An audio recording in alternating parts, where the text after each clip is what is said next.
السلام علیکم ورحمۃ اللہ وبرکاتہ۔ ماشاءاللہ موضوع تو بہت اچھا تھا۔ اس کو آپ یوں سمجھ لیجئے کہ ہمارا کردار اور ہمارا مستقبل ایک چیلنج، تو یہ موضوعات تھے جس پہ ماشاءاللہ بڑی سیر حاصل گفتگو ہوئی۔ صرف اس بات کو آپ سمجھ لیں کہ یہ دور فتنے کا دور ہے، اور اس فتنے کے دور کا مطلب یہی ہے کہ ہمارے ایمان کی اور عمل کی آزمائش ہو رہی ہے۔ اللہ کے رسول صلی اللہ علیہ وسلم نے فرمایا تھا کہ وقت آئے گا کہ ایک مسلمان صبح شام کو مومن ہوگا، اور جب صبح کرے گا تو کافر ہوگا، اور شام ہوگی تو کافر ہوگا، صبح کرے گا تو مومن ہوگا۔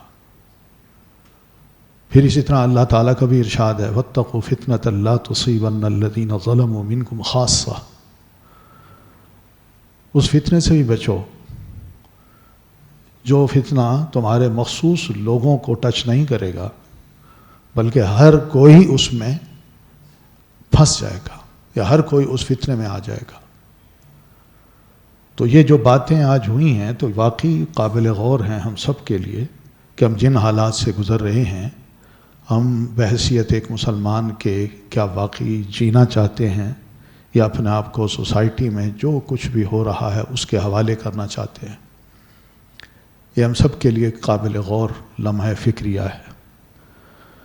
پھر یہ بات بھی ذہن میں رہے کہ اس فتنے کے ساتھ ساتھ آج جو گفتگو ہوئی تو اس میں الحمدللہ اگر ہم اپنے مستقبل کو واقعی روشن بنانا چاہتے ہیں اور اس پہ کسی قسم کا داغ نظر نہ آئے، تو قرآن مجید کی اس آیت کو یاد رکھیے إِلَّا مَن تَابَ وَآمَنَ وَعَمِلَ عَمَلًا صَالِحًا فَأُولَٰئِكَ يُبَدِّلُ اللَّهُ سَيِّئَاتِهِمْ حَسَنَاتٍ۔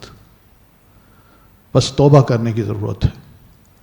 جو غلطیاں اب تک ہوئی ہیں ان غلطیوں سے، اور مستقبل جو روشن مستقبل ہمارے سامنے ہے، اب انہی غلطیوں کو اگر ہم نے کرنا ہے تو اپنے مستقبل کو واقعی ہم داغدار کر دیں گے، اور اگر ان غلطیوں کو ابھی سے ہم چھوڑ دیتے ہیں تو یقین مانیے کہ ہمارا روشن مستقبل ہو سکتا ہے۔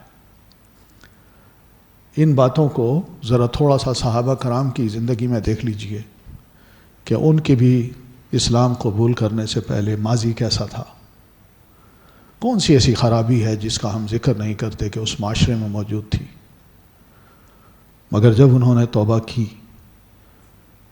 ماضی کو خیر بات کہا، اور پھر اپنے آپ کو بہتر سے بہتر انسان بنا لیا، تو کیا کسی کو ہمت ہوئی کہ ان کی طرف انگلی اٹھا کے کوئی بات کر سکے کہ تم ماضی میں ایسے تھے اور اب ایسے ہو؟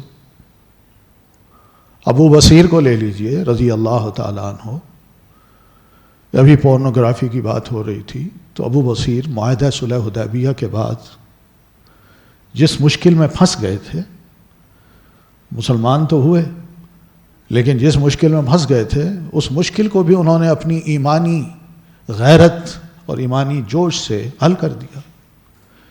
جب ان کی گرل فرینڈ نے ان کو دعوت دی، ابو بصیر ہو چاندنی رات ہے، آ جاؤ رات میرے ساتھ گزار لو، تو ابو بصیر نے کیا جواب دیا تھا؟ میں مسلمان ہو چکا ہوں، اب یہ کام نہیں ہو سکتا۔ بس اس نے کہا مانتے ہو تو مان لو، ورنہ میں ابھی شور مچا کے لوگوں کو بلا لوں گی۔ ان کو بے شک بلا لو۔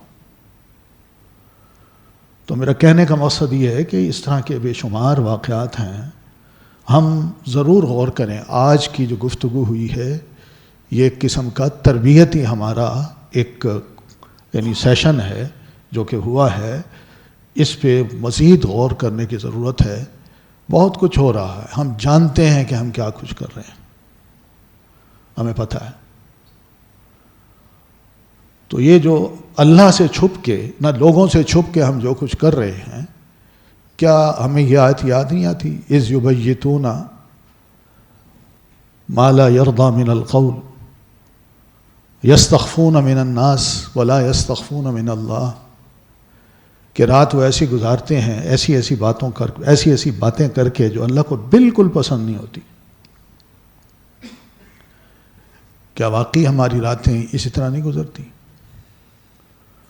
اور پھر جب ہم یہ سب کچھ کر رہے ہوتے ہیں تو یستخفون من الناس، ہم لوگوں سے تو اپنے آپ کو چھپا رہے ہوتے ہیں، ولا یستخفون من اللہ، اور اللہ تعالیٰ سے ہم نہیں چھپا سکتے بھائی، اللہ تو دیکھ رہا ہوتا ہے۔